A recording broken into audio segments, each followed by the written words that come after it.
Hello, good evening, Tribuners. Welcome back with me, Mutiara, in Indonesia News of Tribun Lampung. We will present you an updating and interesting information from every place in Indonesia. And here the complete news. The first news is, a mother and child died in a rabbit train crash that overturned. Police and witnesses at the scene revealed the second when the rabbit with a dozen mothers and children overturned in Boyolali cricket. As a result of the incident, a mother and child died. The victims who died were a 32-year-old woman and a 4-year-old boy. The accident occurred in Dawung Hamlet, Mengupe Village, Ende District, Boyolali Regency, Central Java, on Wednesday, May 11, 2022. The incident resulted in 2 passengers died on the spot and dozens of others were injured. According to information gathered at the location, this accident started with a rabbit train traveling from west to north. The rabbit carriage, which had previously experienced problems with the engine, then stumbled when it was about to turn on a cornering route. The rabbit carriage that was going quite fast then hit a lower voltage and then overturned in a field. All passengers fell and some were bounced. The head of the traffic unit for the Boyolali Resort Police Commissioner Adjutant Abdul Mufid, who went directly to the scene, said the single accident of the rabbit train was still under investigation.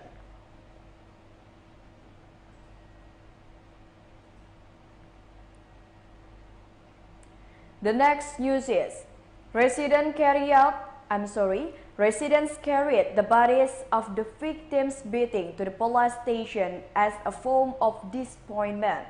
Dozens of residents of Maurole Subdistrict and Ende Regency, Flores Island, Nusa Tenggara carried the bodies to the Maurole Sector Police Headquarters on Tuesday, 10 May 2022. The body, in the name of Cofridus Poto by residents who are relatives of Cofridus, was placed on a table in front of the Integrated Police Service Center room. In the video that was received by tribunflores.com from resident, a woman who was suspected to be Cofridus' mother was crying hysterically. Some residents walk here and there screaming. Apart from residents in the video, there are several members of the Indonesian National Army who are guarding the courtyard of the Maurole Sector Police Headquarters. The family, through Ferdinandus Poto, told tribunflores.com, explained that they brought Cofridus' body to the Sector Police Headquarters as an expression of disappointment with the Maurole Sector Police. Ferdinandus assisted that the Maurole Sector Police seemed to have silenced the case of the beating that happened to Cofridus on April 1, 2022. He explained that Cofridus was beaten by dozens of people in Loboniki Village, Maurole, which resulted in Cofridus suffering serious head injuries and fainting. Dozens of people ganged up on Cofridus because previously Cofridus was involved in a conflict with one of the daily cooperative employees who came to collect installments. That someday the family immediately made a police report. However, according to the family, the report seems to have been silenced and the alleged beatings were not arrested.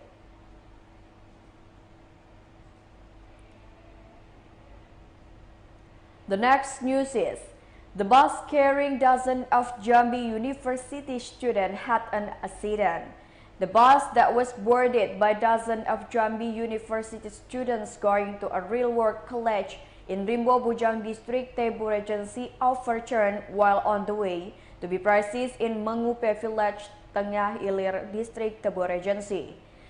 Bunyamin, one of the parents of one of the student victims of the incident, when confirmed by tribunjambi.com on Wednesday, May 11, 2022, said that he was still worried about his son, who is now a victim of the fatal bus. He said that his daughter, an agricultural faculty student at Jambi University, was not injured, only that the doctor had pain in her body due to being crushed by colleagues who were taken in the bus when it overturned. It is known that Bunyamin departed from Mandalo Jambi University campus at 10 in the morning. 2 hours ago, he was called by his doctor giving the news of the incident. Now the princess is still around the scene. He admitted that he was still waiting for news from his doctor whether his doctor should continue the journey or return to Jambi first. Meanwhile, the doctor of Bunyamin, when confirmed by Jambi Tribune, was still experiencing anxiety after the incident. But Bunyamin asked the Jambi University to quickly think about the student who had the accident, because at this time his doctor's condition was in front of a resident's house near the scene.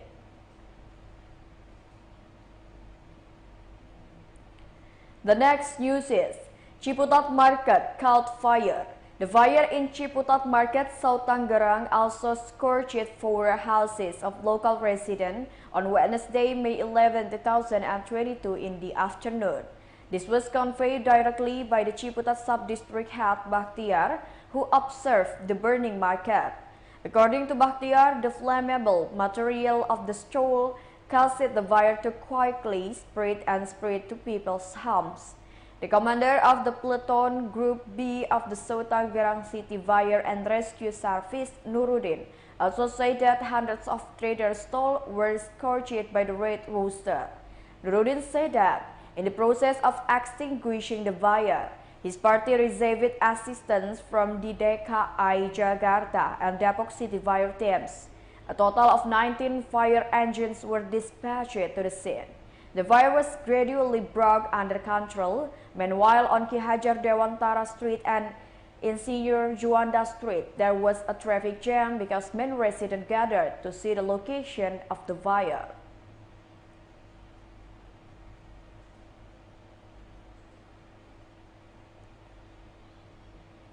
The next news is the Aceh government tightened supervision to anticipating the spread of mouth and foot disease outbreaks in animals. To anticipate the spread of the oral and nail disease outbreak, the police have tightened control over the entry and exit of transportation carrying animals at the Aceh North Sumatra border. In addition to border supervision will also be carried out at every slaughterhouse, where every animal that enters the slaughterhouse must have a health certificate from the Animal Health Center. Winardi explained that foot and mouth disease is a disease outbreak that attacks cattle, buffalo, goats, sheep, horses, and pigs with a fairly high transmission rate. One of the areas in Aceh that has been affected by the outbreak is Aceh Tamiang Regency. Currently, the local government has taken a policy to temporarily close the animal market route and not sell livestock from local to outside or vice versa.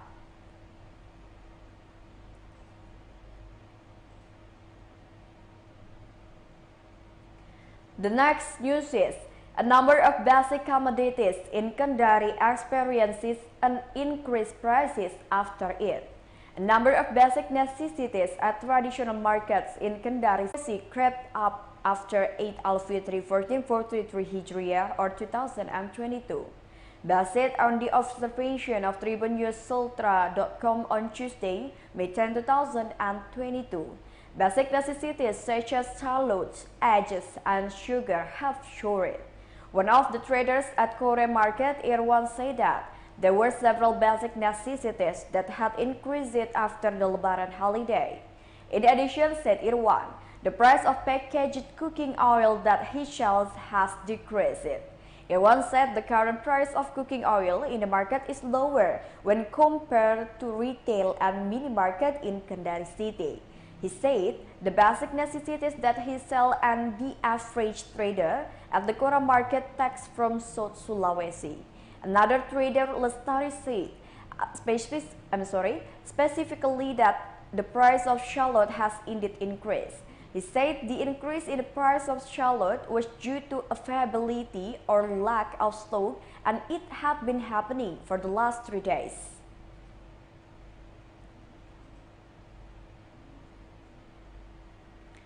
The last news is hundreds of prospective Hajj pilgrims in Sambas district take health tests.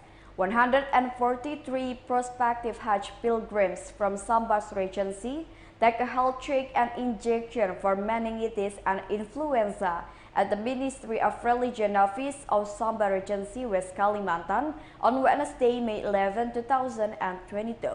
The prospective pilgrims from various regions began to arrive at 7 o'clock. The Ministry of Religion Sambas gave direction and briefings before the health checks and injection were carried out.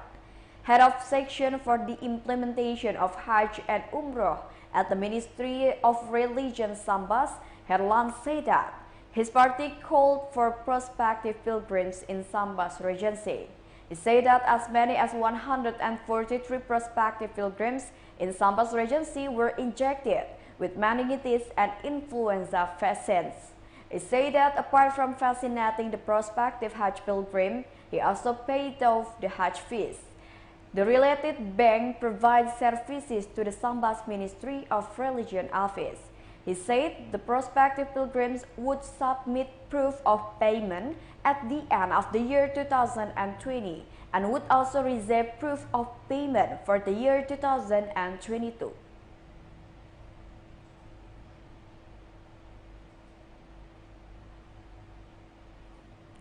Well, I think that's all the news for today with me, Mutiara. Thank you for watching and have a nice day.